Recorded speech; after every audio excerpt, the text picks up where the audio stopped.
গরু ঘাস খায়, মানুষ গরুর মাংস খায়। তার মানে মানুষ ঘাস খায়। যুক্তিবিদ্যাকে জড়িয়ে এই কৌতুক কে না শুনেছেন?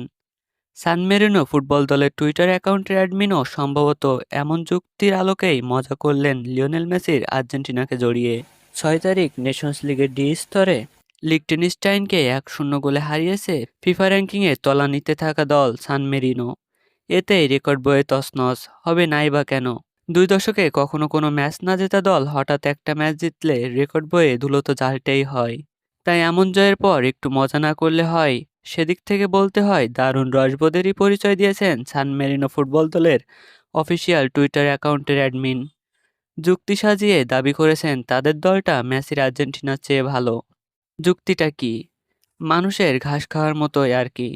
2004 সালের এপ্রিলে যে লিকটেনস্টাইনকে শেষবারের মতো হারিয়েছিল ফিফা র্যাঙ্কিংয়ের 199তম সেই লিকটেনস্টাইনকেই গত 6 তারিখে হারিয়েছে 33,000 জনসংখ্যার পুচকে দেশ সান মেরিনো। তা লিকটেনস্টাইনকে তো তারা হারিয়েছে, ওদিকে লিকটেনস্টাইন 2003 সালের এপ্রিলে হারিয়েছিল সৌদি আরবকে। আর সৌদি আরব প্রসঙ্গে যখন চলে এলো, একটু আগে ম্যাচের আর্জেন্টিনার কথাও বলা হলো।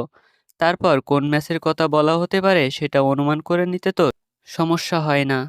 2022 বিশ্বকাপে শেষ পর্যন্ত শিরোপা জিতলেও মেসির আর্জেন্টিনা যে টুর্নামেন্টের প্রথম ম্যাচেই বিশ্বকাপ ইতিহাসের অন্যতম সেরা অঘটনের শিকার হয়েছিল, 2-1 গোলে হেরে গিয়েছিল সৌদি আরবের কাছে।